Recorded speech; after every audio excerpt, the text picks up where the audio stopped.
Buenas tardes a todos y todas. Hoy tenemos el placer de contar con dos investigadores de nuestra casa, la verdad que con mucha experiencia y toda la trayectoria. Está en este caso el profesor Pablo Barbetti, que es el actual director del CES, como le dije recién, del CES, el Centro de Estudios Sociales de la Facultad de Humanidades. Bueno, no sé cuántos años tiene la universidad, tiene muchos y muchos como investigador. También está acompañado por la profesora Mercedes Orexon, que también es de la Facultad de Humanidades, también forma parte del equipo justamente del Centro de Estudios Sociales y actualmente es la secretaria de posgrado de la Facultad de Humanidades. Ambos se han dedicado durante gran parte de su trabajo de investigación, de su trayectoria de investigación, a trabajar con ciudadanías, con juventudes de ciudadanía particularmente, si no me equivoco. Sí. Y bueno, justamente sobre eso va a versar hoy, o sobre eso van a charlar y van a compartir sus conocimientos y su trabajo con nosotros y con nosotras. La profesora Orexon en este momento está varada en el puente, así es que, bueno, va a comenzar el profesor Barbetti y eventualmente ella se va a sumar cuando logre cruzar y llegar a destino. Justo llegó. Los estaba presentando, ella es la profesora Mercedes Orexon, y bueno, no sé cómo quieren. Como quieren, Mercedes. Una música como presentar. Sí, arranco y después retomás. Bueno.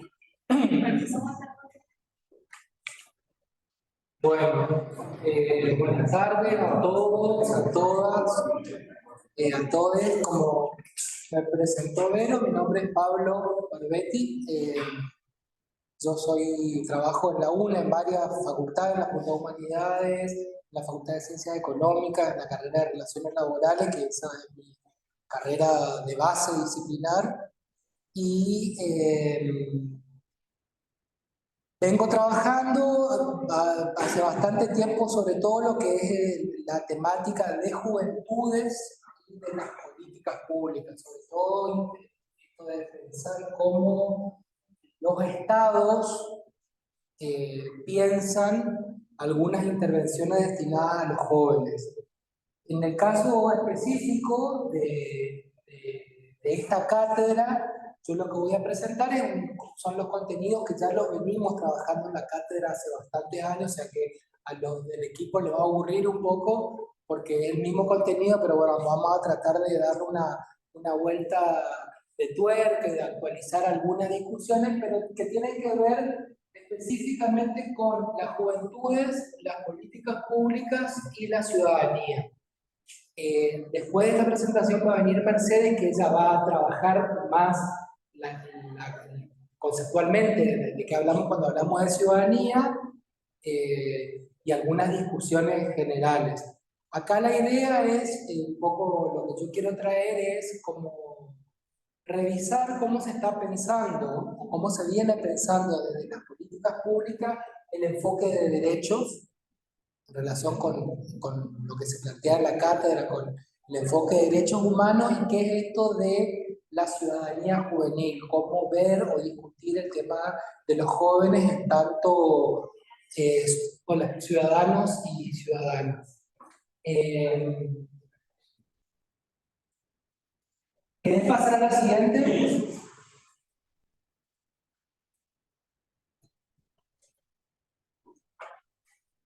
Bueno, acá hay, digamos, muchos de ustedes, por las caras o alguien que está de este lado, al principio diría que hay un gran público juvenil, porque la mayoría son jóvenes.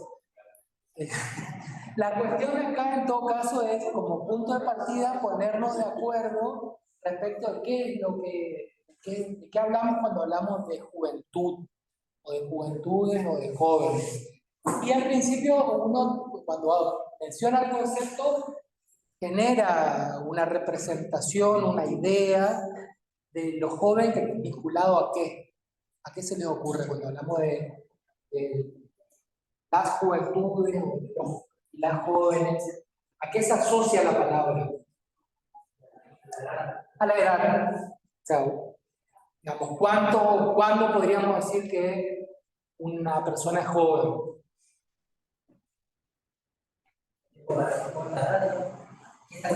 Por ejemplo, para poner de los 18 hasta los 30 más o menos podríamos decir que entraría dentro de esa clasificación de juventud. Bueno, sí, no. Esa podría ser una clasificación o una categorización posible. Sobre todo desde distintas miradas o disciplinas. Acá muchos de ustedes creo que son estudiantes de kinesiología, por lo tanto, desde las ciencias médicas también, y sobre todo también desde la psicología, hay ciertos modos de percibir como ciertas etapas evolutivas de la persona, pero bueno, esas son definiciones que vienen de ciertas disciplinas. Luego hay otras que de alguna manera cuestionan o problematizan ese concepto. Entonces, de alguna manera lo que van a plantear, sobre todo aquellas definiciones que vienen del campo de la sociología, de la antropología.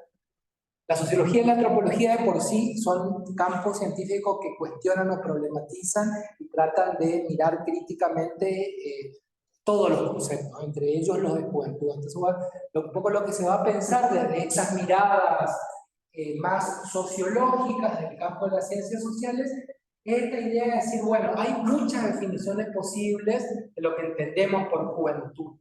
La palabra juventud es un concepto polisémico, tiene muchos significados posibles. Uno lo puede pensar como una posición dentro de la estructura social que tiene que ver con las edades. También puede, a veces uno en algunos casos se lo asocia a un momento de la vida. En general se lo piensa como incompleto, como un momento hacia otro estado, entre comillas, más completo, más evolucionado.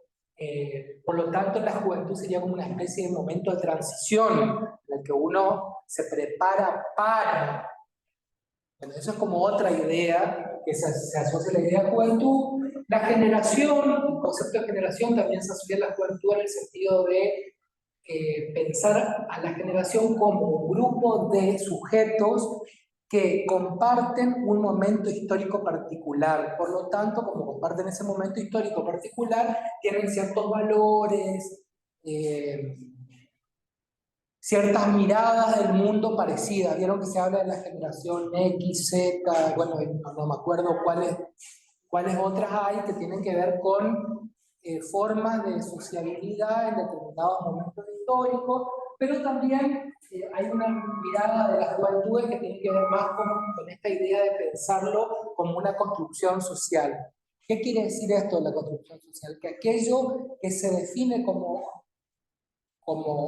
lo que es joven o juvenil está determinado por distintos actores, por distintos actores y distintos grupos, y no necesariamente para todos significa lo mismo. Vamos a la siguiente. ¿Para qué toda esta discusión? También la compañera, cuando preguntábamos de cuál es el tramo etario que comprende la juventud, la compañera decía, podría ser, por ejemplo, entre los 18 y los 30. Bueno, hay muchas clasificaciones de acuerdo a distintos tipos de organismos. Por ejemplo, ahí hay algunas definiciones de la CEPAL o de la OIT que toman al tramo de los jóvenes entre 15 y 24 años. Después hay otros autores que dicen, bueno, no, en realidad lo que podríamos pensar como juventud se extendió en las últimas décadas, por lo tanto, aquello que se denomina condición juvenil uno podría pensarlo hasta más cerca de los 30 años. Después hay otro tipo de definiciones que van como agrupando y marcando que desde los 14 o 15 años hasta los 30, ese largo periodo que podríamos asociar a la juventud, tiene como submomentos o momentos específicos en los que a los sujetos le van pasando determinadas cuestiones, como la adolescencia, la juventud plena, la juventud adulta. Son clasificaciones en las cuales se van como pensando pasos ¿sí? O transiciones entre determinados tipos de actividades sociales. Hay otra clasificación que habla de jóvenes menores, de 15 a 19 años, de jóvenes plenos, entre los 20 y los 24, y de jóvenes adultos. Ahora, estas definiciones son definiciones más bien demográficas, esto de pensar y de asignar el estatus de juventud a un sujeto en relación con las edades en una mirada posible que es la demográfica. Y esas clasificaciones derivan generalmente de ciertos momentos o hitos que en algún momento en algún momento histórico particular funcionaron y sirvieron para marcar instancias, ¿sí? Por ejemplo, ciertas trayectorias de, hay un momento para la infancia, después viene el momento de la escolarización, después que termina la escolarización, llega un momento para ingresar al mundo laboral, después de determinado momento termina la vida laboral y uno pasa a la jubilación como un momento de inactividad, o sea, una serie de secuencias de eventos lineales que tienen que ver con actividades educativas y laborales, pero también con actividades sociales. Por ejemplo, en medio de todo esto se pensaba que había un momento para la construcción de la pareja, para el matrimonio, para la maternidad. Bueno, esa suerte de trayectorias vitales, socioeducativas y laborales, lo que los estudios de sociología van a marcar es que entra en crisis, ¿sí? Que ese trayecto más lineal corresponde a otro momento sociohistórico que se lo puede pensar como la modernidad, ¿sí? Que a partir de una serie de cambios sociales que se dan a partir de los 70 u 80 del siglo pasado, esto se empieza a transformar. Entonces, esas trayectorias no es que hayan desaparecido, pero ya no existe esa linealidad. Vamos a la siguiente. Por lo tanto, también ese concepto de juventud entra un poco en crisis, ¿sí? Lo que uno empieza a ver es que ese dato, que antes significaba algo de los cortes de edades, ya resulta un poco insuficiente, porque no dice mucho, no alcanza la edad como un dato para comprender a las juventudes. Entonces, por ahí lo que se empieza a discutir, sobre todo en los estudios de juventudes o en el intento de entender qué le pasa a las juventudes, aparece esta idea de que es necesario dejar de pensar solo en la edad, en las clasificaciones de la edad. Aunque obviamente la edad también marca algo, porque marca un momento de la vida, ciertas características biológicas, psicológicas y demás, pero no alcanza solo con eso. Eso por un lado. Y por otro lado, aparece una idea, y por eso se habla en plural de las juventudes, de que es necesario pensar que los modos en que los sujetos sociales viven este periodo que se llama juventud son diferentes, de acuerdo a cuál sea el contexto socio, histórico, geográfico, y también de acuerdo a otras variables, como por ejemplo los géneros y las clases sociales. Entonces hay distintas maneras de ser joven. Sería como un error generalizar o homogeneizar a las juventudes como algo que le pasa a todos lo mismo, porque en realidad uno, vamos a la siguiente, uno podría, a la anterior, a la foto, uno podría como reconocer que hay muchas maneras de ser jóvenes o de vivir la juventud. No es lo mismo, digamos, el modo en que transita esa etapa que se llama juventud, una niña indígena, o una joven indígena de 14 años, de sectores populares o de condiciones empobrecidas, que determinados jóvenes de sectores medios que pueden acceder a un nivel de escolaridad Tampoco todos los grupos sociales transitan determinados hitos como la maternidad, la constitución de la pareja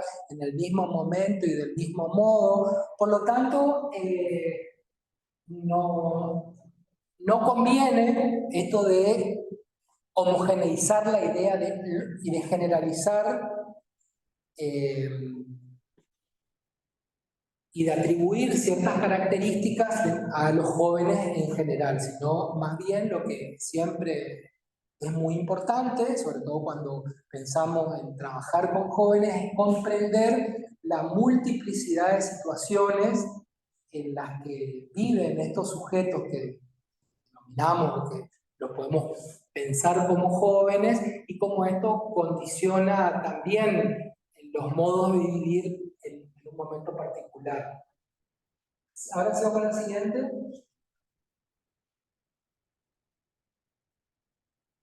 Digo, ¿para qué? O en todo caso, ¿para qué estamos hablando de todo esto de la juventud? Porque estamos pensando en cómo desde los estados se piensan, se diseñan políticas para los jóvenes. Por lo tanto, en todos estos enfoques lo que tratan de hacer es sacudir un poco la mirada para que cuando se piensa en algunas intervenciones estatales, desde el campo de la salud, desde el campo de la educación, desde el campo del trabajo, hasta de políticas habitacionales o el acceso a determinado tipo de derechos, se tenga en cuenta esto, se tenga en cuenta de que la juventud no tiene que ver solo con la edad, sino que tiene que ver con un montón de elementos que nos ayudan a pensar distintos modos de vivir esta cuestión.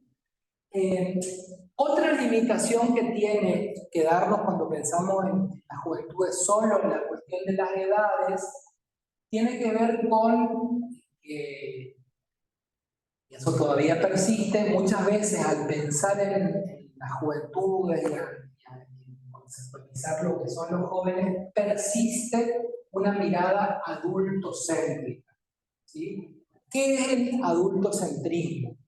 El adultocentrismo es un sistema de dominación, es un sistema de poder, ¿sí? Así como hay otros, como puede ser el patriarcado, cuando estamos pensando en las cuestiones de género. Consiste en un sistema de dominio, un sistema de poder en el cual se establece una relación asimétrica, ¿sí? Donde hay alguien que está en una posición superior y alguien que está en una posición subordinada. Y desde las miradas adultocéntricas, obviamente el que está en una posición superior, que son aquellos que se autoperciben como adultos, tienen una visión construida de que ese mundo de los adultos es superior, ¿sí? Por lo tanto, todo aquello que sea construido, pensado, realizado como actividades, como prácticas o como manifestaciones por parte de los sujetos jóvenes, en realidad tienen que ver con algo inferior y con una mirada más, bueno, están en un momento, o sea, ya se le va a pasar, están en un momento donde se están formando, están en un momento de transición, están en un momento donde van a llegar a algo, a una instancia mejor, ¿sí? Entonces, ¿cuál es el peligro de esta matriz de pensamiento adultocéntrica? No reconocer lo que el sujeto es.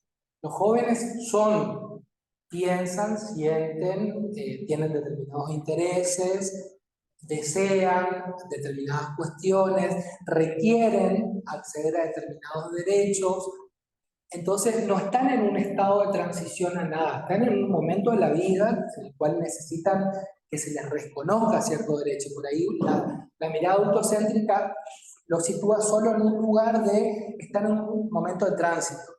Tienen que terminar de formarse, tienen que terminar de aprender ciertos valores. O sea, hay como cierta idea de completud o de haber llegado a algo cuando uno termina de formarse, logra una inserción formal, constituye una familia y genera, digamos, y es madre o padre. Bueno, todo eso hoy está en crisis, porque las instituciones que sostienen mucho de esto están en crisis, las instituciones de alguna manera educativa, el mundo del trabajo, donde muchas veces eso que en algún momento aparecía como por un lado como algo normado, pero también como algo que generaba un soporte muy importante a los sujetos, hoy nada de esto genera una seguridad absoluta y una certeza absoluta, ni tener un título. Bueno, ya sabemos las condiciones en general del trabajo, que hay mucha precariedad, hay dificultades para entrar. Bueno, entonces esas instituciones que en algún momento también fueron como muy fuertes y garantizaban cierta alto grado de certeza, de seguridad, de estabilidad, empiezan en estas últimas décadas a de alguna manera resquebrajarse. Por eso también aparecen otro tipo de demandas, y por eso también es interesante esto de dejar correrse de esa matriz en la cual el mundo adulto es el único punto de referencia y que aparece como algo, con una perspectiva más normativa, en función del deber ser, ¿sí? Como esa instancia de madurez, de responsabilidad, de integración al mercado de producción y de consumo, de participación, ¿sí? Todas estas cuestiones pueden estar incluso en ese periodo anterior que denominamos juventud. Puede haber formas de participación, puede haber madurez, puede haber responsabilidad, de hecho, muchos jóvenes más chicos ya están integrados al mercado laboral informal, están desde niños dentro del mercado de consumo. Entonces, esa mirada de alguna manera lo que tratan de la crítica al adultocentrismo no es la crítica a los adultos, sino es la crítica a que solamente desde ahí se piensen las necesidades de los jóvenes, sobre todo en el momento de reconocer derechos y de elaborar políticas públicas. Porque ¿cuál es el riesgo de tener una mirada acotada de las juventudes y de una mirada adultocéntrica? Que no se reconoce lo que ocurre en realidad? Ese es como el gran problema. Entonces se construyen intervenciones políticas y demás que después no funcionan. Porque, para un ejemplo, dentro del sistema educativo, en algún momento fue muy fuerte el tema de la clasificación de las edades. Hasta tal edad, bueno, es la primaria, hasta tal edad pueden entrar a la secundaria. Después empezaron a ver que por uno u otro motivo esa cuestión tan lineal no funciona, entonces empezaron a ver otro tipo de programas que se corren un poquito de esa cosa tan estricta de las edades para entender que un año o dos no puede limitar o restringir el acceso a un derecho como es la educación o a otro tipo de derecho. Entonces, esa la mirada autocéntrica, el problema es que define a los jóvenes desde lo que no son. O sea, todavía no están formados, no son responsables, no son adultos, no les falta, o sea, desde la carencia y no desde lo que sí tienen. Esa es como la limitación, ahora siguiente, de la perspectiva de la juventud. Por eso se trata, se viene discutiendo, y esto no es nuevo, ya hace varias décadas, sobre todo desde los organismos del Estado, en esto de reconocer una definición integral de la juventud, que vea cuáles son los contextos en los que desarrollan, que reconozcan la heterogeneidad y que reconozcan también ese carácter relacional, ¿sí? ¿Para qué esto? ¿Para qué, o por qué en todo caso traemos esta discusión sobre la juventud? Porque probablemente muchos de ustedes trabajen en algunos organismos vinculados al diseño o la implementación de políticas públicas, o los que no trabajen con jóvenes en algún tipo de intervención profesional, y es importante conocer por lo menos esta perspectiva para aquel momento en el que uno tenga que establecer algún tipo de vínculos. Vamos a la siguiente.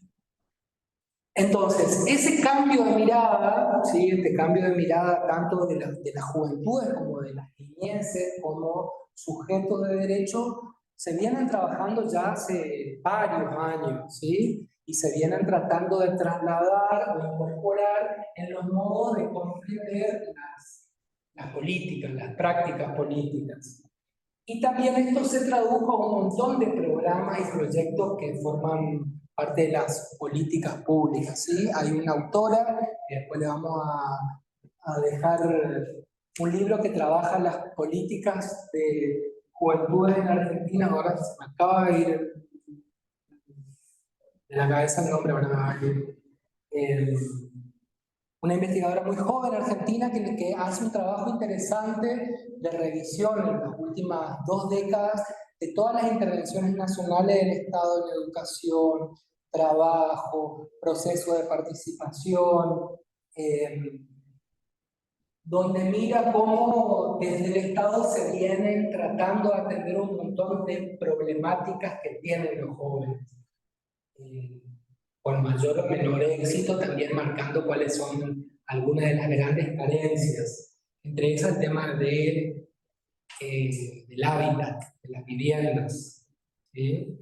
Por ahí, bueno, mal que mal, las juventudes a ciertos servicios, sobre todo en lo público, a la educación, a la salud, pueden acceder. El tema de la vivienda es algo que para las nuevas generaciones ya directamente está como vedado, no entra dentro de las expectativas posibles, por lo menos a corto plazo, como sí ocurría, ¿no?, en otro momento histórico u otras generaciones. Bien, y también producto de esta discusión sobre las juventudes, se empieza a dar una discusión, un debate sobre la cuestión de la participación juvenil. Participación de los jóvenes, la participación vinculada a la ciudadanía, ¿sí? ¿Cómo pensar, respecto a cómo pensar la participación de los jóvenes dentro de la vida social y de la vida ciudadana? Entonces, se empiezan a realizar un montón de investigaciones, un montón de estudios, hay ciertos grupos en una institución que se llama CLACSO, que es Consejo Latinoamericano de Ciencias Sociales, un consejo que agrupa a investigadores sobre todo el campo de las sociales, economía, antropología, sociología, educación de Latinoamérica, que vienen estudiando este tipo de procesos. Y lo que van a marcar o van a reconocer esas investigaciones, o por una parte de estas investigaciones, es que sobre todo en la década del 80 y de los 90 empiezan a notar cierto alejamiento por parte de los jóvenes de la política, ¿sí?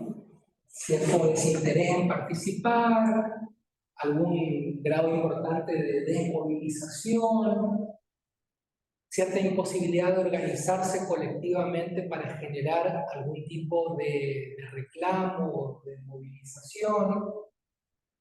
Eso es lo que mostraban muchos de los estudios. Sin embargo, otro grupo de investigadores empieza como a cuestionar, dice, a ver, ¿realmente esto es así? ¿Realmente a los jóvenes no les interesa la política, no les interesa la vida social, no tienen reclamos, no tienen quejas, no tienen demandas? ¿O nosotros los estamos, entre comillas, estudiando mal? Estamos mirando solo algunas cuestiones. Entonces, lo que van a decir de esta otra perspectiva es que en realidad nada de esto es tan así, ¿sí? Sino que en realidad hay un error en el modo que se estaban tratando de interpretar y estudiar a los jóvenes. Que, vamos a la siguiente, el modo en el que uno, o por lo menos estos investigadores estaban pensando cómo es la participación ciudadana y política de los jóvenes, estaba muy atada a los espacios y a las instituciones tradicionales de participación, ¿sí? Que eran los partidos políticos y los sindicatos. previo a los 80, como los espacios regios, digamos, de participación eran los centros de estudiantes, luego cuando entraban a la vida laboral, porque había un alto grado de trabajo, un alto porcentaje de trabajo asalariado que estaban sindicalizados, el espacio de protesta colectivo eran los sindicatos y los partidos políticos. Bueno, todo eso entra en crisis. Entra en crisis el sindicalismo por un montón de motivos que no vamos a venir al caso, pero también entra en crisis porque casi la mitad de la población tiene un empleo informal, no está sindicalizado, son trabajadores informales de la economía popular, por lo tanto no tienen, por lo menos, sindicatos formales, que hay otro tipo de movimientos que en todo caso los podrían representar. Con respecto a los partidos políticos, aparece esta idea de que descreen de ciertas prácticas que se dan porque son muy verticalistas, porque justamente los adultos generan algunos mecanismos con los cuales ellos no están de acuerdo. Y bueno, por los centros de estudiantes, porque no todos están dentro de escuelas que tengan centros o de universidades, sino están en otros espacios en los cuales no encuentran ese lugar para ser representados. Entonces, desde esta otra línea se empieza como a cuestionar esta idea de decir, bueno, a ver, no es que los jóvenes no les interesa la política, no encuentran espacios a veces de participación, o los espacios de participación más tradicionales que en algún momento sirvieron, ahora no contienen a todos, ¿sí? Entonces hay como un nuevo posicionamiento de la participación juvenil que los empieza propone que se reconozca a estos jóvenes no como un objeto depositario de una política, sino más bien como sujetos de derechos, sujetos que tienen necesidades y que por lo tanto también son merecedores de poder acceder a una serie de derechos, reconociendo justamente la heterogeneidad que tienen estas juventudes y también reconociendo que estos jóvenes realizan un montón de actividades cotidianas que uno las puede pensar como prácticas políticas, ¿sí? Aunque no esté militando en un sindicato o en un centro de estudiantes o no le interese un partido político, sí hay otras manifestaciones u otras prácticas en las cuales se están pronunciando políticamente, en las cuales están diciendo algo. Son actores políticos, son actores que, si uno los comprende desde ese lugar, están generando manifestaciones, ¿sí? Bueno, acá hay como algunas fotos de algunos eventos que, fíjense, no tienen que ver solo con las prácticas políticas tradicionales en un sindicato o en un partido político. Acá hay una foto de las movilizaciones de los jóvenes en Chile en el 2019, aunque Chile tiene una larga tradición de muchas manifestaciones estudiantiles. Bueno, de hecho, el actual presidente, que eso era una de las cuestiones que se le reconocía, el tipo viene de 20 años, 30 años atrás, no me acuerdo cuánto, de haber militado en los centros de estudiantes y de haber generado un montón de luchas y de movilizaciones que continúan hasta el momento. Bueno, después hay una foto ahí del Centro Cultural La Poderosa en Buenos Aires. Ese es un centro cultural, pero en realidad La Poderosa es una ONG, una asociación civil que tiene un montón de intervenciones, no solo culturales, sino desde comedores hasta actividades vinculadas a la atención de la salud, a problemas de adicciones, que hace un trabajo muy importante en todo el territorio del país, sobre todo con jóvenes de sectores populares. Vamos a otra.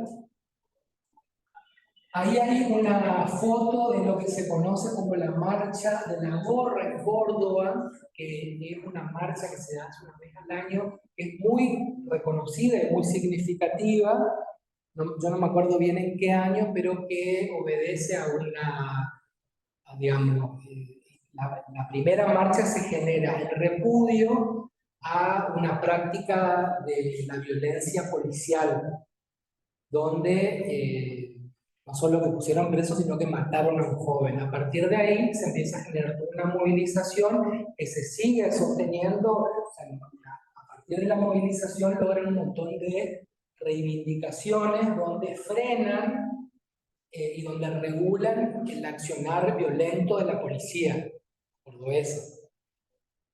Y se conoce mucho como la marcha de la gorra, eso lo estudiaron bastante los sociólogos, los antropólogos, contando cómo fue ese movimiento y cómo ese movimiento, que parece un grupo de pibes que se va a protestar a la calle, luego de los años genera cambios en las leyes, genera modificaciones en lo que la policía puede o no puede hacer.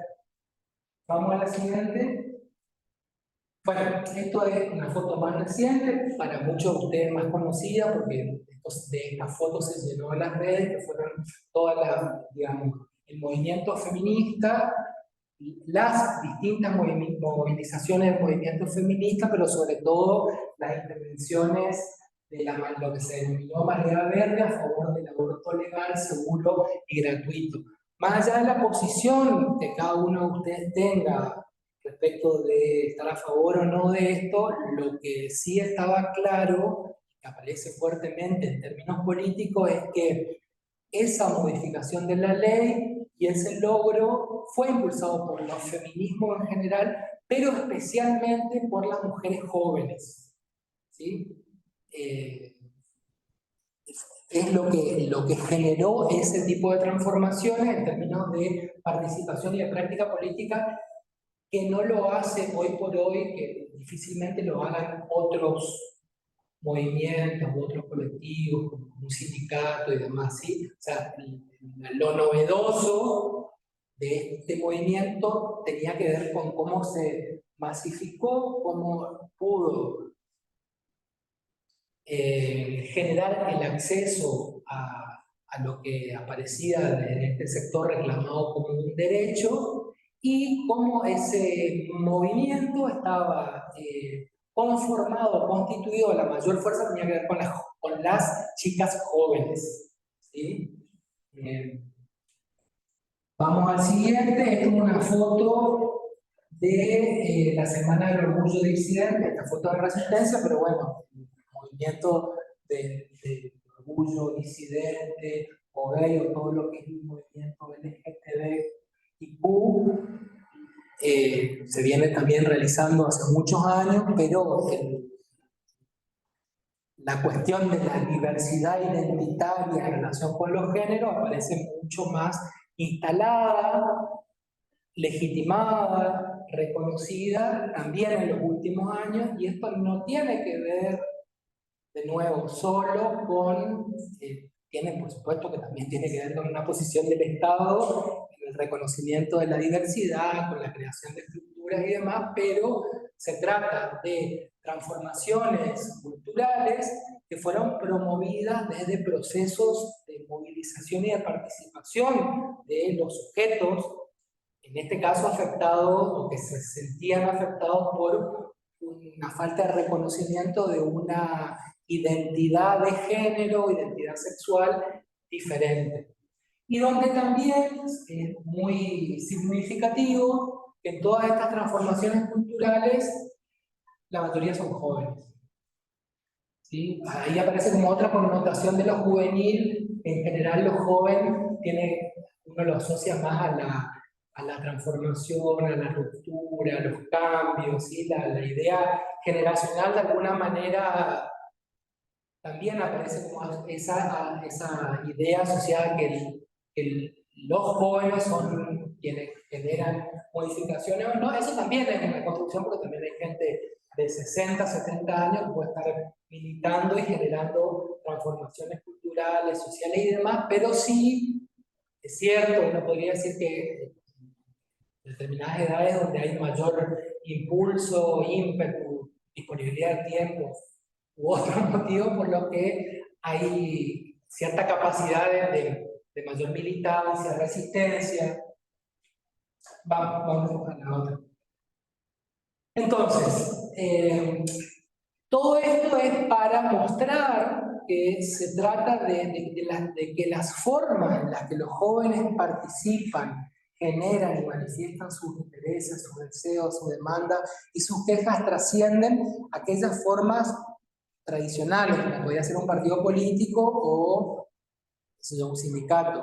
Bueno, y sí, yo no estudio eso, en el CES tenemos un par de compañeras que analizan eso particularmente, pero ahora hay un montón de estudios donde ven, y eso lo vamos a recuperar ahora para el cierre, la importancia que tienen las redes sociales para pensar en procesos de participación, de movilización y de intervención política. Sin ir más lejos, el caso Milei.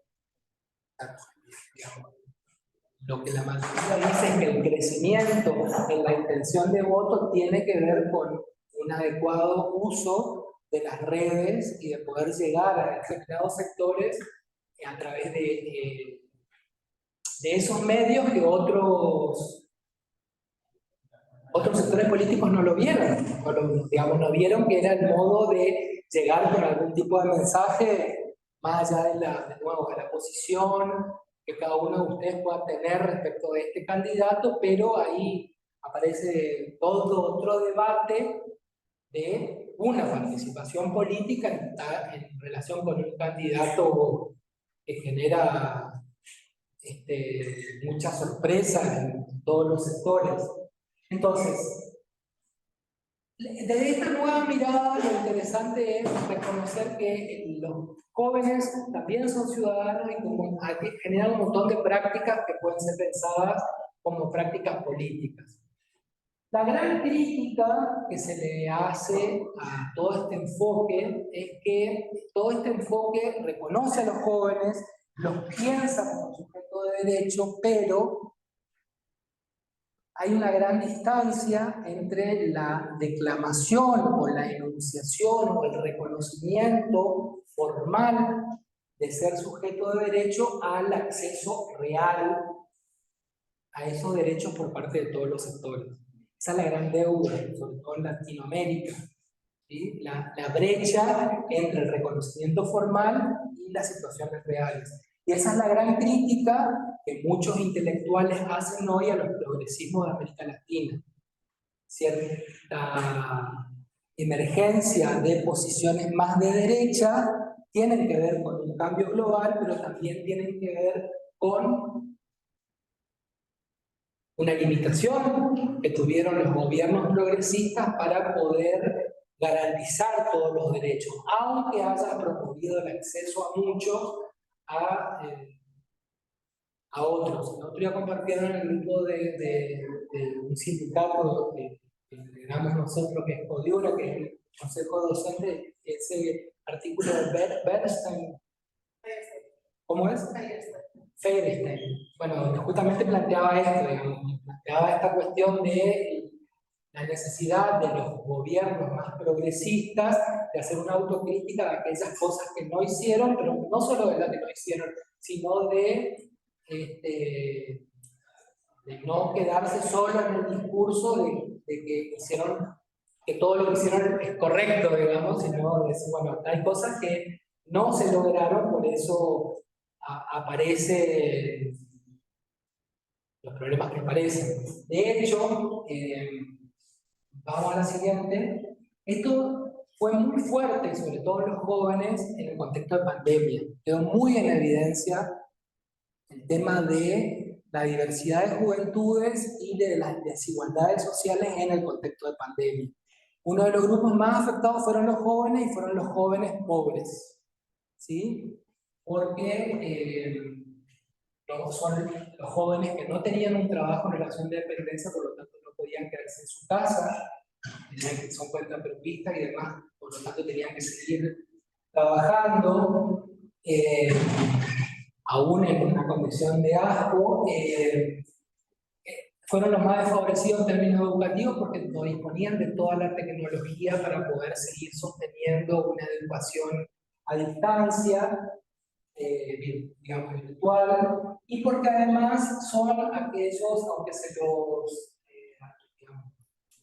se les asigne, a que en general se los asocie a situaciones delictivas, son también quienes más son víctimas de situaciones de inseguridad en términos generales y de violencia, ¿sí? Las mujeres pobres, digamos, si bien el tema de la violencia de género es algo que afecta a todas las mujeres, están aún en peores condiciones las mujeres jóvenes pobres, porque no tienen los recursos de acceso a la justicia, de una contención psicológica y de otro tipo de acompañamiento. Entonces, la pandemia lo que hizo fue mostrar fuertemente las desigualdades sociales. Como ante un hecho tan inédito, algunos pueden soportar mejor que otros, y los que soportan mejor son los que tienen mayor cantidad de recursos, obviamente. En esa línea, vamos a la siguiente. Bueno, ahí aparecían como algunas cuestiones, pero que de alguna manera yo ya las mencioné, solo retomar esto último que yo decía. Hay un estudio reciente porque se publicó, ahora después les mostramos que es un estudio que lo hizo la jefatura de gabinete con Flaxo, a principios de este año lo publicaron, donde hacen como un análisis de la situación de las juventudes, marcan esto como en la juventud es un gran impacto el tema de la pandemia y cómo aparecen un montón de temas de agenda que antes no estaban y que son preocupaciones de los jóvenes, algunas preocupaciones de siempre, como por ejemplo todo el tema de la educación y el trabajo. Eso es un tema que siempre les interesa porque tiene que ver con lo que van a estudiar y con el tema de poder conseguir o no un trabajo, las condiciones y demás, pero también aparecen temas nuevos en la agenda, como es el tema que antes no había o no había una preocupación, el tema del padecimiento psicológico, la emergencia de enfermedades sociales, y que eso después te empieza a ver también en las redes de un montón de, incluso artistas, que empiezan como a confesar que tienen o que padecen ataque de pánico, que tienen fobia. Entonces, bueno, aparece como una preocupación esto de los trastornos de ansiedad. También hay una preocupación por el tema de la seguridad, y en ese estudio hay como todo un bloque muy específico orientado a ver los intereses en términos de participación política y de figuras que lo representan. Eso trabajaron con encuestas en todo el país, y ahí ya aparecen, para los que les interese leer, aparece muy fuertemente, sobre todo en jóvenes, pero los jóvenes más chicos, un alto grado de atracción por el liderazgo de Milei. Decían las figuras de las candidaturas, bueno, y hay como, obviamente, distintas lecturas posibles de esto, pero entre otras, esta cuestión de cierto uso del medio de las redes por parte del partido, del candidato, para acercarse a las prácticas y al tipo de consumo que realizan sobre todo los jóvenes más jóvenes, entre 14 y 18 años, que uno podría pensar que en realidad, bueno, gran parte de la propuesta de la candidatura, o por lo menos lo que en algún momento el candidato dijo, iban a contramano de todo lo que estamos discutiendo en la cátedra en términos de perspectiva de derechos, ¿sí? Oponerse abiertamente al reconocimiento explícito de derechos por parte del Estado bajo este discurso de la libertad y demás, pero bueno, creo que ahí también hay un error desde una mirada adultocéntrica, y ahí retomamos lo que dijimos al principio, de no reconocer qué es lo que le está pasando a los jóvenes, y de no reconocer que a través de esas prácticas, por ejemplo a través de las redes, también hay algún tipo de participación, hay una generación de intereses. Para decirlo en criollo, es como que nadie le prestó atención y nadie le dio bolilla a este grupo que tiene un peso electoral muy importante y que puede generar un movimiento. Entonces, bueno, con más razón, ese no haber advertido, no haberse venir en parte tiene que ver con una mirada autocéntrica, con no haber comprendido que muchos de estos sujetos jóvenes están carentes de un montón de cosas y por eso también aparece esta suerte de necesidad de encontrar otra cosa.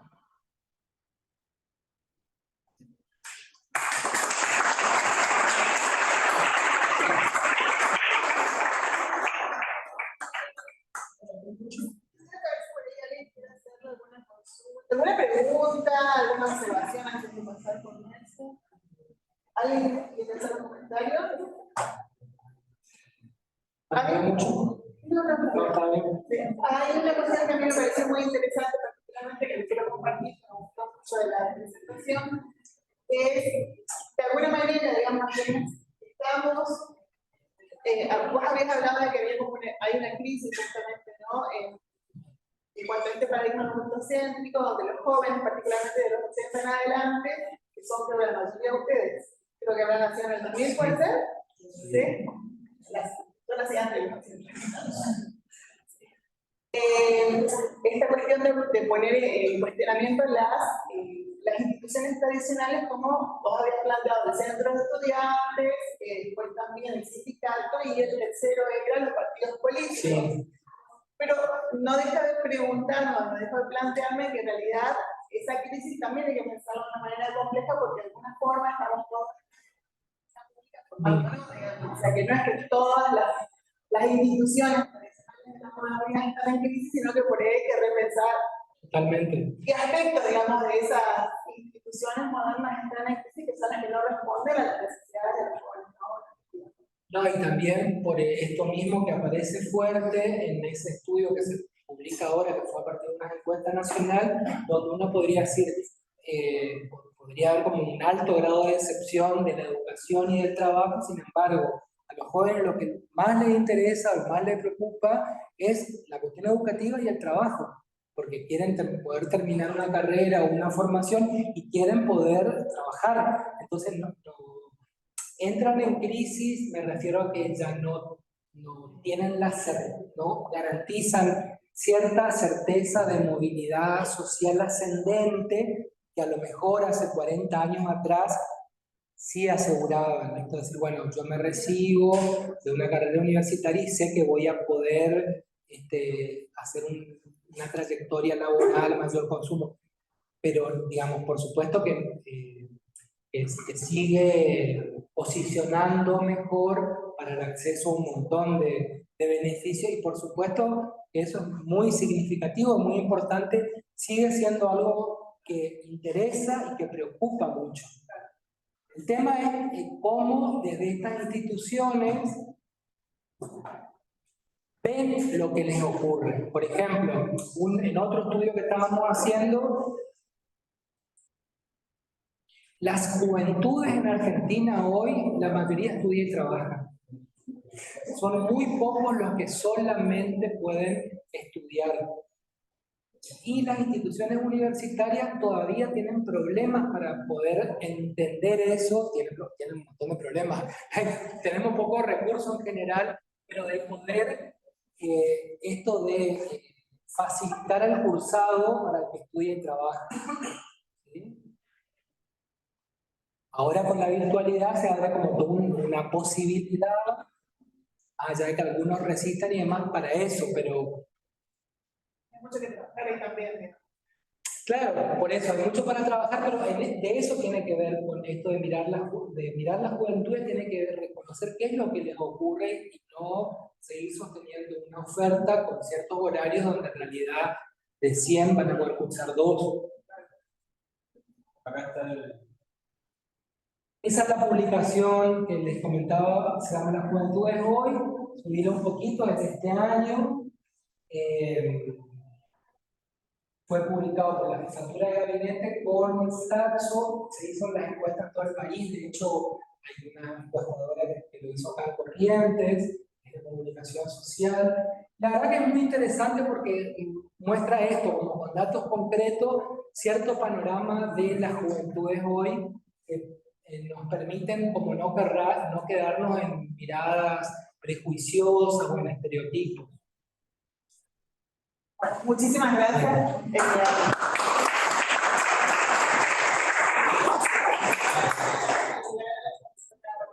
Esta la presenté. Sí. Bueno. Muy bien. Tengo media hora nomás, ¿verdad, Vero? Sí. ¿Sí?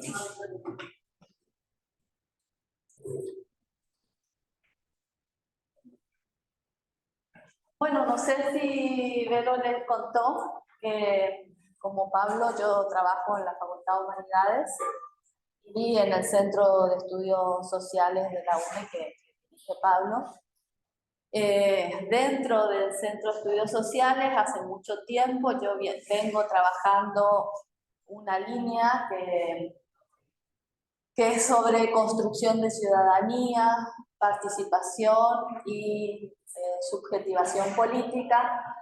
Hemos analizado distintos ámbitos de participación ciudadana, las universidades, las comisiones vecinales, los presupuestos participativos, y hace varios años que venimos trabajando con organizaciones de base territoriales en barrios marginales, viendo cómo se juega y se dirime la ciudadanía de sectores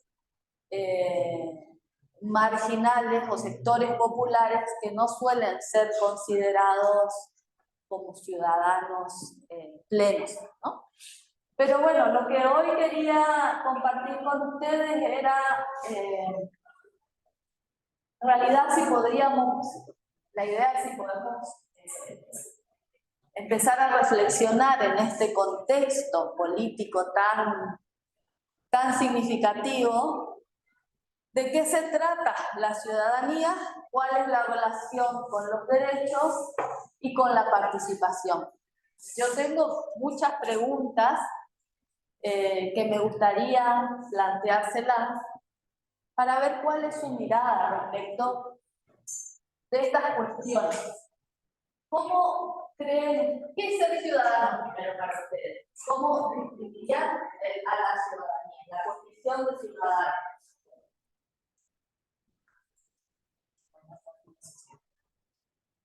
Es formar parte de una sociedad. ¿Algo más?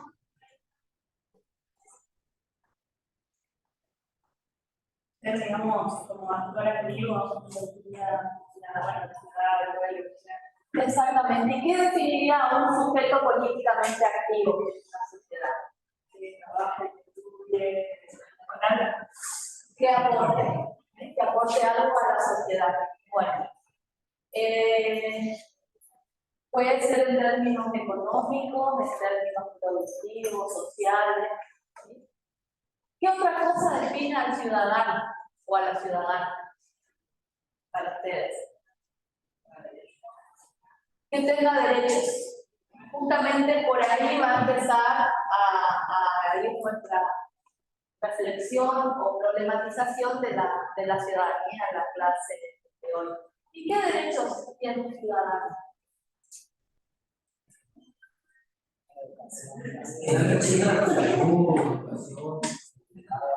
Salud. Ajá. Siempre tuvimos esos derechos en la Argentina. Fueron ganándose. ¿Y cómo se fueron ganando esos derechos?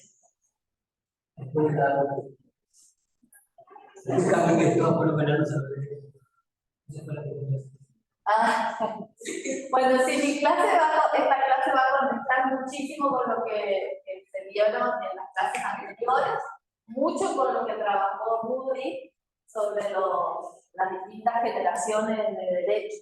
Bueno, entonces acá surge como que los derechos que asisten a los ciudadanos surgen de procesos de luchas sociales y políticas, ¿no?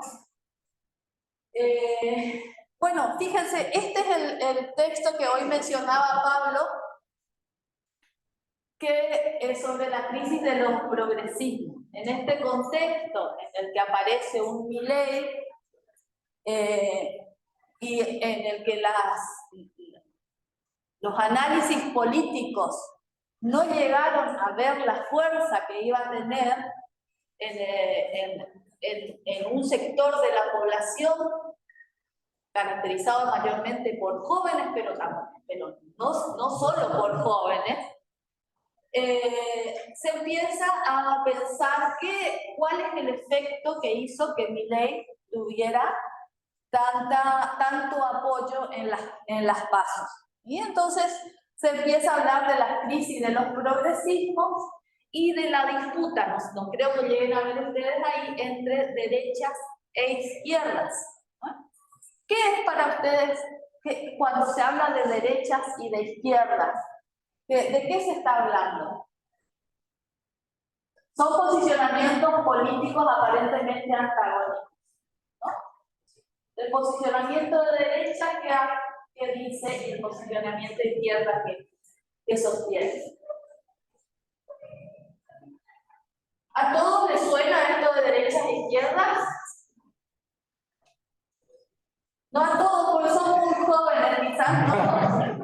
Son muy jóvenes y quizás todavía no les suene. ¿Es así? Todos sabrían decir que es un posicionamiento de derecha y un posicionamiento de izquierda. ¿Dónde lo ubicaríamos a Milei del que estamos hablando tanto? La derecha. Bueno. La próxima. Bueno, fíjense, este es un estudio que hace una organización que se dedica al periodismo político sobre lo que aparece en las redes de Milei, sobre los términos que se van repitiendo. Es un análisis de contenido, ¿sí? Un análisis semántico. ¿Y qué es lo que aparece con más énfasis? O sea, ¿qué es lo que aparece resaltado ahí? Libertad. Y su partido mismo hace alusión a este término. ¿Y qué no aparece? Eso. No aparecen los derechos, no aparece educación, no aparece trabajo, no aparece vivienda, no aparece participación, ¿sí? Y por libertad, ¿qué entienden ustedes que está planteando aquellos que son adeptos, simpatizantes de la libertad avanza? ¿Qué creen que están pensando cuando hablan de la libertad? ¿Qué es lo que están queriendo? Antes no tenían libertad, ahora no se tiene libertad, que por Milei se va a tener. ¿Cómo lo ven ustedes a este fenómeno? Participación. ¿Más participación sería la libertad? Terminar con cierta estructura. Teóricamente, entiendo que la juventud participa en torno a la libertad. Porque más o menos que se le dio a los jóvenes un método de decir, ahora vos podés participar, te estamos escuchando. Cosa que la comparación con los otros partidos no se tenía muy en claro. No soy muy mal de la política. Ajá. Si bien, ¿Te parece eso? Está perfecto, sí. entonces se les tenía en cuenta, no era muy claro de ello. Sí, ya sea porque los candidatos tienen mucha edad o Sí. porque los representantes ya son mayores y no son. Bueno, ¿te parece que entonces la libertad tiene que ver con la libertad de expresión o de participación de los jóvenes? ¿Qué ibas a decir? Como terminar con cierta estructura que condiciona, digamos, está condicionando justamente las libertades, los derechos que tenemos. Ajá. Sí, Sí, él habla de la casta política, ¿no? Que es el término que utiliza como la estructura que condiciona los derechos. ¿Alguien más? Cuando habla de libertad, ¿ustedes lo escucharon? ¿Lo siguen a Milei en las redes?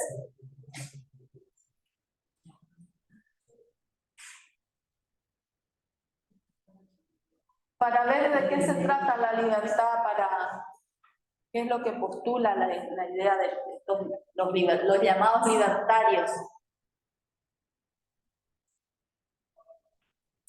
Siguiendo lo que decía el doctor Pablo, nosotros estamos de vuelta de eso. que es importante en este aspecto es justamente que consideran ustedes la libertad y que es para ustedes importante como libertad, o sea, cómo la conciben, cómo la necesitan o cómo la plantean. Quizás sí la posibilidad la más amplia de opinar, de expresarse, de participar, pero que eso obviamente, si miramos lo que estamos viviendo, la realidad que tenemos y estamos limitados, quizás sea eso, un enfoque hacia esa libertad, no sé, hacia una apertura, digamos así, de un poco más de posibilidad, digamos, de expresión, de... O sea, Yo pienso que el primer contacto que uno tiene dentro de la política, vamos a ponerlo, por ejemplo, franja morada y algún otro que haga. Entonces, como parte política de su también de la secundaria. Por ahí uno puede empezar probando, digamos, lo que significa estar dentro de la política desde la secundaria o desde la universidad en caso de. Y de ahí más viendo las necesidades y la cultura que uno tiene dentro de la política. No puede ser que aparezca alguien que lo habla muy bien y lo habla muy bien. Simplemente que aparece alguien por toda una mágica que nadie sabe cuál es, para mí entender. Y bueno, yo entiendo, por ejemplo, la cultura a lo mejor está acertado en lo que ofrece y en lo que ellos ven. El tema es que son chicos, por ejemplo, de 16, 17 años, que nunca se dio la oportunidad ni siquiera en la secundaria de haber estado en una participación política, por decirlo de alguna manera, de poder decir, bueno, queremos un pizarrón nuevo. Y estar dentro de un lado que ponemos la plata, por tanto pensamos en reuniones, hablamos de directivos, de libertad. Nada. O sea, hay algo mágico que ellos ofrecen, que ellos dicen que sí y que puede estar bien. Está bien, pero no, como dije, no es solo un sector juvenil, hay mucha gente que experimentó y tuvo de alguna manera participación política en algunos espacios que también lo apoya, y esta idea de libertad es lo que está reclutando a un conjunto de sujetos que está cuestionando de alguna manera. Hay mucha expectativa, Sí, sí. ¿Puede que esté teniendo una fórmula? Bueno, veremos. Bueno, pero esto es lo que les quería mostrar, es que por otro lado también la sociedad está preocupada. Y fíjense, hasta, no sé si fue el martes, hasta ayer, se podía votar para ver cuáles eran los temas que se iban a discutir en los dos debates presidenciales que se van a realizar, uno en Santiago del Estero y otro en Buenos Aires. Y el tema más votado, un 60% de las personas, fue el de los derechos humanos y la convivencia democrática. O sea, que estamos en un momento donde realmente hay una disputa ideológica muy fuerte y profunda. Salen a flote las ideologías, ¿no? En algún momento decíamos, no solo se está votando a una administradora, a un gestor, sino que se está votando también un posicionamiento ideológico. ¿Y de dónde surge esto? Quería un poco comentarles para que, justamente porque no todos saben lo de las izquierdas y las derechas. Bueno, en el texto que pusimos al principio se decía que todos los tiempos hubo una disputa entre dos principios políticos que heredamos o son legados de la Revolución Francesa o del idealismo o de la Ilustración, entre la libertad y la igualdad. Y al parecer son principios que están en tensión, porque si se resuelve a favor de uno, es a costa del otro. Entonces, si avanzamos hacia la libertad, de alguna manera la igualdad va a quedar en la cuerda floja, ¿no? Porque si nos pronunciamos a favor de la libertad, significa que lo que el Estado debe garantizar es mayor libertad para que cada uno pueda realizar su vida como se le dé la gana, sin intervenir, para que todos tengan las mismas posibilidades, ¿no? Entonces, por eso, ¿de dónde viene esta discusión o esta disputa que acabamos de decir? Ahí, acá. Acá. Esta idea de las derechas y las izquierdas, que es una etiqueta de alguna manera que tiene su origen para muchos en lo que sucedió durante la Revolución Francesa. En la Revolución Francesa, los representantes del tercer estado formaban parte de los estados generales. El rey podía convocar a los estados generales cuando querían resolver ciertas cuestiones. Eran la nobleza, el clero y el tercer estado, recuerdan la historia, eran aquellos que no tenían privilegios, que eran la burguesía, los campesinos, ¿sí? Muy bien. Entonces, cuando ese tercer estado se constituye en asamblea, se le prohíbe la entrada al lugar donde normalmente se realizaban las sesiones de los estados generales y se reúnen en un campo de juego, por eso se llama el juramento del juego de pelotas, y es ahí donde se estaba votando el derecho al veto del rey sobre las normas que sancionara la asamblea. Y dicen que como no se podía, había mucha gente y no se podían ver las manos, se decidió poner los que estaban a favor del derecho al veto de un lado, el lado derecho, y los que estaban en contra, en el lado izquierdo, y quedaron los indecisos en el medio. Justamente los que estaban del lado derecho, que apoyaban el derecho al voto del rey, eran los representantes del clero y la nobleza. Eran los sectores más privilegiados que querían seguir con esos privilegios y por lo tanto también se decían que tenían una postura conservadora. Los que estaban del lado izquierdo eran los partidarios de la soberanía popular, que sea el pueblo el que decida y no el rey. Querían un gobierno democrático, estaban a favor de la democracia, y bueno, terminaron luego generando una democracia inorgánica que hizo retroceder muchas de las conquistas que se habían ganado en ese contexto de la asamblea. Entonces, vamos a esto. Se termina aprobando, ustedes saben, en la primera Declaración de Derechos Humanos, que habrán visto con Rudy, que se llamó la Declaración de los Derechos Universales del Hombre y del Ciudadano. En esta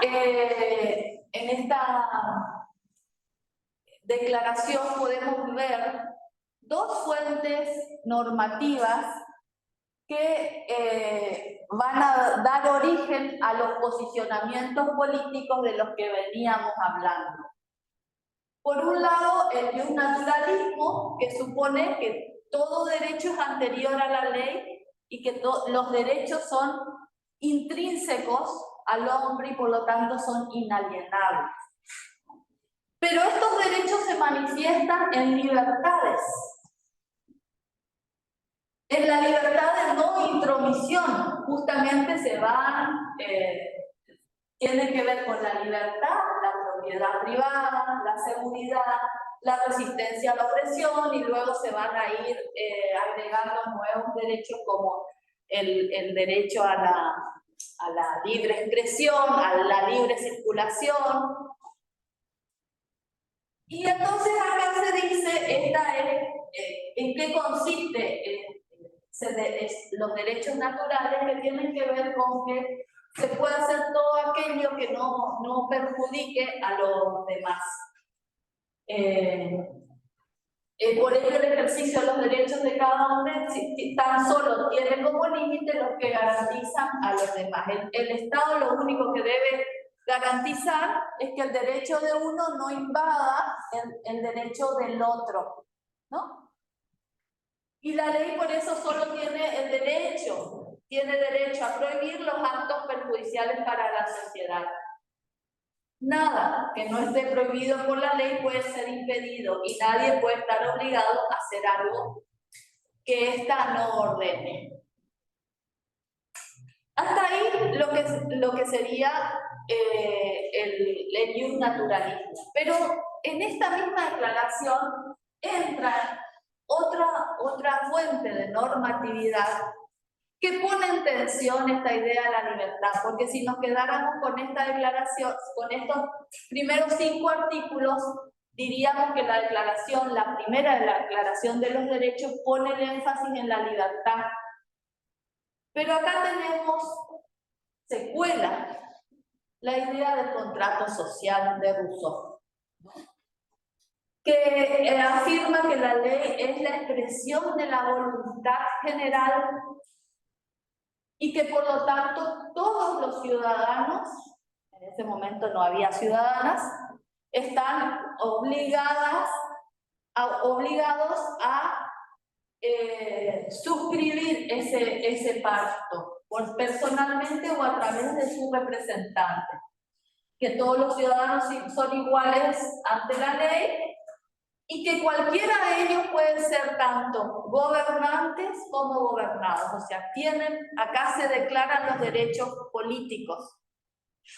Del artículo 1 al artículo 5, los derechos civiles, y acá está el artículo que tiene que ver con los derechos políticos. Entonces, a partir de esta primera declaración de derechos, surgen 2 tradiciones, en realidad hay una que recupera una tradición que viene de los antiguos, ¿no? Una que pone el énfasis en la libertad, cuyo máximo representante va a ser Locke, y otra que pone el énfasis en la igualdad, cuyo máximo referente va a ser Rousseau con la doctrina de la voluntad general. El primero, la primera tradición política, que va a ser moderna, va a fundar lo que va a ser el Estado de Derecho, un Estado que va a ser el garante de los derechos individuales o los derechos subjetivos. De acuerdo a la tradición republicana, lo que está planteando es una idea de una sociedad democrática en la que participen todos los ciudadanos en la construcción de las normas y las leyes. Vamos al otro. Y acá es donde se ve cuál es el rol que va a cumplir el Estado en una u otra tradición. Para la doctrina liberal o el liberalismo político, el Estado debe intervenir lo mínimo, indispensable, solamente para garantizar esa ley que hace que estemos en armonía y que todos los derechos sean igualmente respetados. Pero la sociedad civil es vista como una colección de individuos, cada uno con su propia idea de felicidad, en la que no hay mayormente cooperación o colaboración entre los individuos. Por lo tanto, puede llevar eso a un atomismo social en la que el ciudadano no tenga mucha motivación como para participar en la vida pública. Mientras esté garantizado sus derechos y pueda ejercer o pueda realizar su forma de vida buena o lo que él considera su felicidad, no le interesa participar en la vida pública, ¿no? Por eso es la concepción o la tradición moderna, porque está puesta en énfasis en el individuo y desde una perspectiva individualista. En cambio, la concepción republicana de alguna manera recupera la idea o la tradición de los antiguos, donde veían que la ciudadanía se manifestaba los derechos de participación en la intervención en los asuntos públicos, donde cada hombre era un ciudadano que debía estar presente en las decisiones que se tomaban en relación con todos, con la mayoría. Pero también uno de los posibles efectos extremos es que esta posición podía llevar a un colectivismo asfixiante o a un totalitarismo, que es en efecto lo que pasó con el primer intento de democracia que surge tras la Revolución Francesa, que es la de Robespierre y la de los jacobinos. Bueno, acá mostrar un poco las dos concepciones de libertad que surgen de esta declaración de la Revolución Francesa, la Declaración de los Derechos del Hombre y del Ciudadano. Constant, un contemporáneo, va a abogar por una nueva concepción de libertad que se va a oponer a la de los antiguos. Seguramente si ustedes leen Libertad de los Antiguos y Libertad de los Modernos, viene de acá, de Constant, de cuando él dice que la libertad de los modernos es una libertad, hay quienes dicen una libertad negativa, porque es una libertad, es ser libre de coacción, libre de imposición, para que todos puedan expresar su opinión, escoger su trabajo, ejercerlo, disponer de su propiedad, circular sin tener que pedir permiso, reunirse con las otras personas, adoptar un credo, una religión en particular, ¿no? Con eso tiene que ver las libertades de los modernos. Es una libertad que se opone a todo tipo de coacción sobre una concepción individual de la vida, sobre cómo yo creo que debo actuar para llegar a ser feliz en la vida. En contraposición, la libertad de los antiguos, también llamada libertad positiva, es una libertad para, no una libertad de, sino una libertad para. Una libertad en la que ahí se comparan ahora esta libertad con la de los antiguos. Aquella consistía en ejercer de forma colectiva pero directa aspectos del conjunto de la soberanía, en deliberar en la plaza pública sobre la guerra y la paz, en concluir alianzas con los extranjeros, en votar las leyes, en pronunciar sentencias, en examinar las cuentas. Nuevamente acá vemos que la libertad negativa o la libertad de los modernos se está relacionando más con los derechos civiles y la libertad positiva o de los antiguos con los derechos políticos, con el ejercicio de la soberanía política. Es una libertad colectiva donde no hay una completa sumisión del individuo a la libertad, a la autoridad o al espíritu del conjunto, ¿no?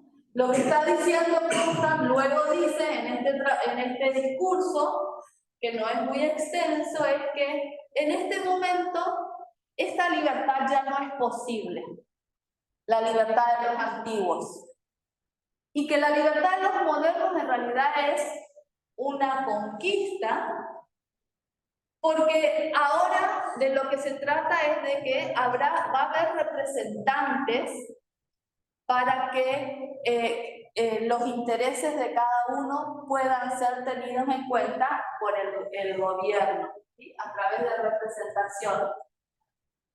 Aquí es donde comienza a pensarse el modelo de democracia representativa que es hegemónica en el mundo occidental y moderno. Y fíjense que justamente de la idea de libertad va a surgir la partidocracia, que tanto critica Milei, porque para que uno pueda ejercer su libertad, para que pueda realizar sus propios intereses sin intervención de nadie, necesita representantes, porque el individuo no está motivado para actuar directamente en política. Él les delega a sus representantes, entonces la libertad tiene que ser asegurada por expertos políticos que se van a encargar de defender los intereses de cada uno. Vamos a avanzar un poquito más rápido porque ya es la hora. Bueno, yo les voy a dejar este PowerPoint para que ustedes puedan seguir. Ya la propuesta de discusión está planteada. Lo que yo quiero mostrar en el PowerPoint es cómo surge la concepción liberal de la ciudadanía como un estatus jurídico. Entonces, la ciudadanía se expresa en los derechos. Cuando yo les pregunté qué es la ciudadanía, se expresan los derechos, en tener derechos. ¿Y cuáles son los derechos de la ciudadanía liberal? Los derechos civiles, los que acabamos de nombrar.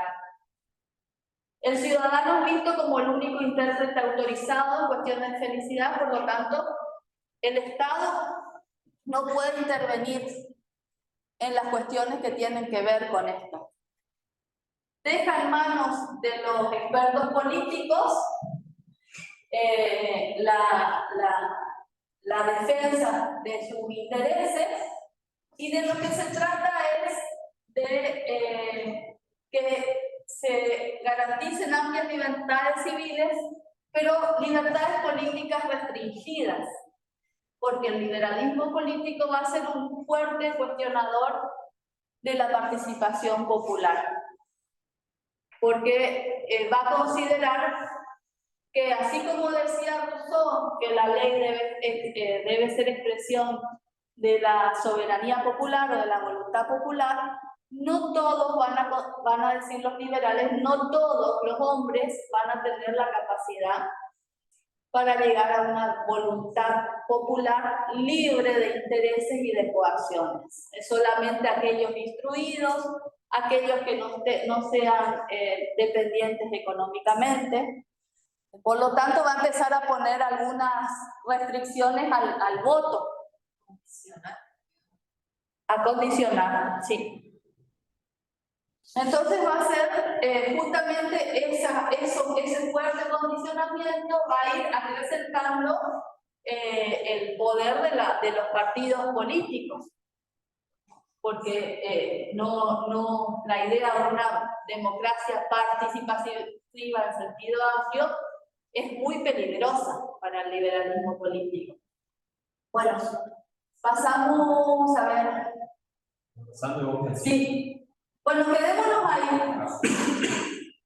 Esta idea de la ciudadanía como un estatus jurídico, como una cuestión de derecho, surge el Estado de Derecho, el que tiene que garantizar los derechos a los ciudadanos. Y de esta misma idea va a surgir también la idea del Estado social de derecho, como lo llaman en Alemania, o el Estado de bienestar, como lo llaman los ingleses. Que si seguimos lo que propone la siguiente, lo que propone Marshall, es un momento evolutivo posterior a la ciudadanía basada en los derechos políticos y civiles. Lo que se van a dar cuenta los primeros teóricos y estadistas que construyen el Estado de bienestar o el Estado de Derecho, es que no basta con garantizar los derechos políticos y civiles, porque son derechos formales que no garantizan las libertades individuales, porque muchos sujetos, como veíamos, están condicionados por su falta de educación o porque son pobres y son dependientes económicamente. Entonces, lo que van a ver es que para que puedan ejercerse esos derechos civiles y políticos, va a ser primero necesario garantizar los derechos económicos y sociales. Son derechos materiales no formales que el Estado debe garantizar a partir de distintas instituciones. Y es en este Estado que surge en Inglaterra, en la primera mitad del siglo XX, pero que ya se empieza a pensar hacia fines del siglo XIX, es en este Estado donde aparece entonces la educación pública, la salud pública, la vivienda. Son una serie de instituciones que ejecutan políticas que van a materializar estos derechos económicos y sociales, porque se considera que el principal derecho de un ciudadano es el derecho a la vida digna. Y quien no tiene este derecho garantizado, es imposible que pueda hacer uso de sus libertades individuales y subjetivas. Bien, tenemos entonces estas dos perspectivas de la ciudadanía, la liberal y la social, que en principio se disputan algunos conceptos y postulados, pero sin embargo ambas van a coincidir en algo, en que los ciudadanos o los sujetos pobres, excluidos y marginados, no son ciudadanos plenos, porque no tienen las condiciones materiales para ejercer sus libertades políticas. Por eso se va a decir que el estado de bienestar se lo va a acusar de un paternalismo, de un tutelaje moral de estos sujetos que son beneficiarios de sus políticas. Y entonces acá es donde vemos que la relación de la ciudadanía con los derechos es conflictiva. Porque si pensamos la ciudadanía solamente en términos de derechos, tenemos que pensar que solamente aquellos que tienen garantizados todos sus derechos son considerados ciudadanos, y por lo tanto hay una amplia franja mayoritaria, diría yo, sobre todo en esta región como la nuestra, la latinoamericana, que no tiene garantizados sus derechos y por lo tanto no podría ser considerada ciudadana en sentido estricto. ¿Cómo les parece que podría resolverse esta tensión? Se pueden conseguir derechos por fuera del derecho, se pueden conseguir derechos siendo no ciudadanos, o la ciudadanía es la condición para la conquista de los derechos.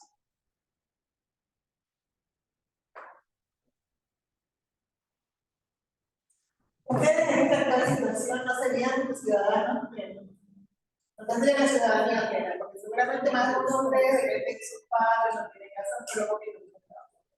La pregunta que hace la profesora ahí es, ¿a ustedes las personas que tienen derechos? ¿Cuál es la pregunta?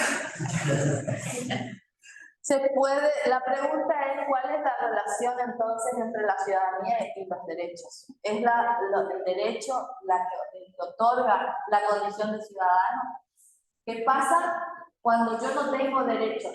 Soy considerado un no ciudadano. ¿Cómo salir de ese meollo o de esa relación? ¿Existe otra manera de pensar la ciudadanía que no sea la ciudadanía como estatus jurídico dentro de un marco jurídico. De esa manera sí se pueden generar políticas de bienestar para todos los ciudadanos. No limitando, digamos, ciertos derechos nada más. Por fuera de lo que sería el derecho, ¿se puede pensar la ciudadanía? ¿Hay ciudadanía sin derechos? Si no hay alguien que diga cuál es la regla, quedamos fuera. Si no tenemos acá los profesionales, los profesionales, los de la nobleza, esto, hasta acá estamos nosotros decimos lo que se hace. Y después viene la regla que fue lo que necesitó. Trabajan la tierra y todo eso, porque quedan sin silencio. Entonces, obviamente no van a poder votar tampoco para elegir en contra de lo que están. Bueno, yo los dejo acá para que vayan a leer el texto que les voy a poner. Un texto en el que un autor francés contemporáneo plantea otro modo de entender la ciudadanía y recupera un término de Hannah Arendt, que es el derecho a tener derecho. ¿Qué es el derecho a tener derecho y cómo se concreta? El autor que le voy a dejar es Balibar, y me gustaría que lo lean a partir de este contexto, discusiones y problematizaciones que planteamos en la clase. ¿Puedo reformular la pregunta? A ver si Sí. por ahí como Sí.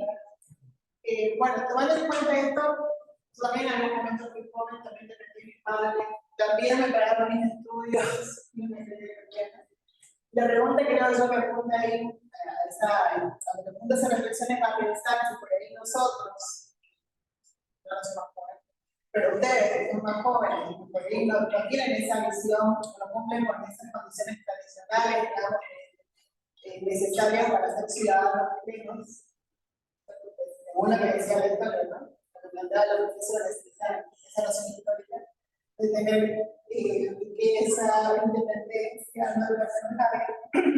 Si ustedes tienen derecho o no, aún no teniendo esas condiciones de edad.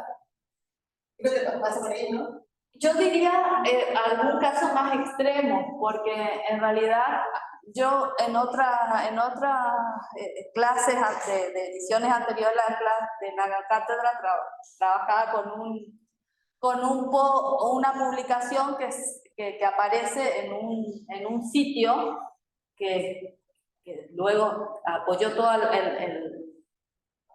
lo planteado por Milei, que se llama Coherencia, por favor. No sé si alguno de ustedes conoce ese sitio, donde decía, y acá viene lo de la desinformación y lo de las fake news, qué sé yo, que en sociedades avanzadas los beneficiarios de planes sociales no votaban.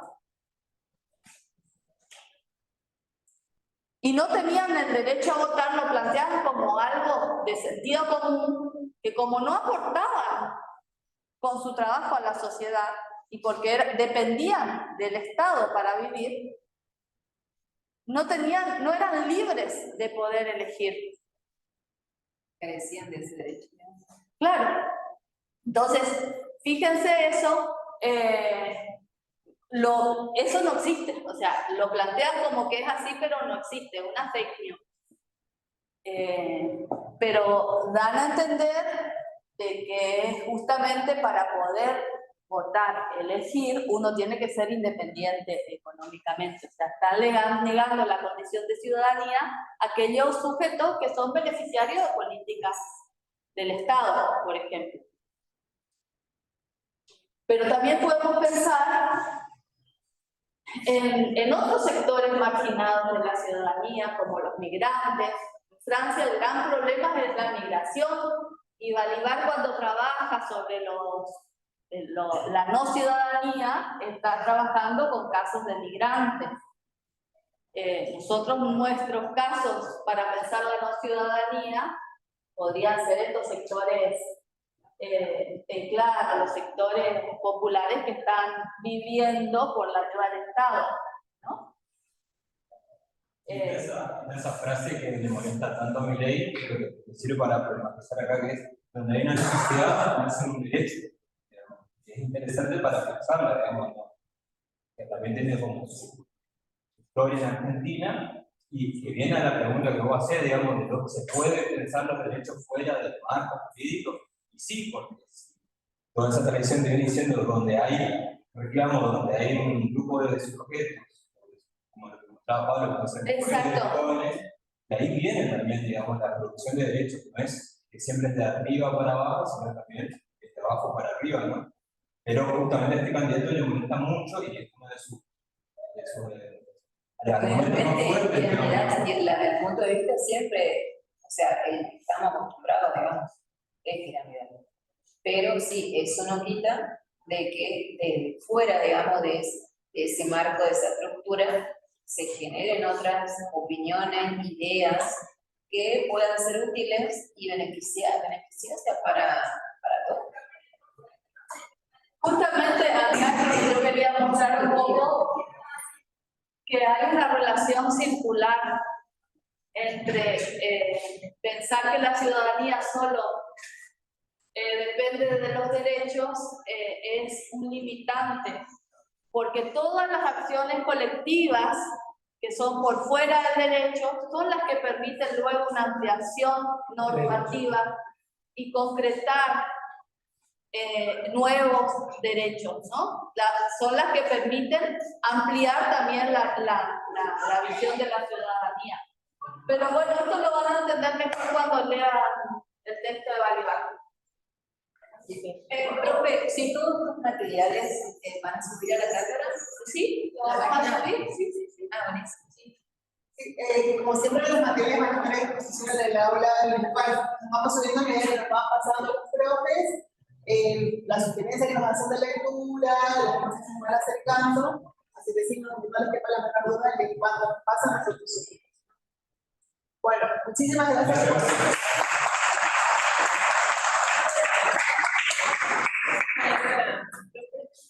Para la foto, para la cámara. Bueno. Por favor. Ahí está. Falta. Profe. Ay, sí. Sí, Nico. Y ella nos manda las cosas para la casa. Muchísimas gracias a todos. Gracias por quedar aquí. Muy bien, Gracias. Gracias, sí, amigo, por el miércoles que viene, es de forma virtual.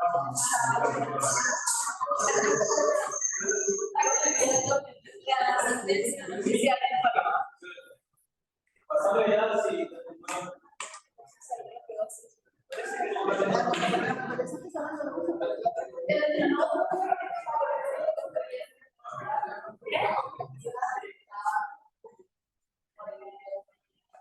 así que yo voy a pasar a un poquito para que se vuelva a Gracias, ¿no?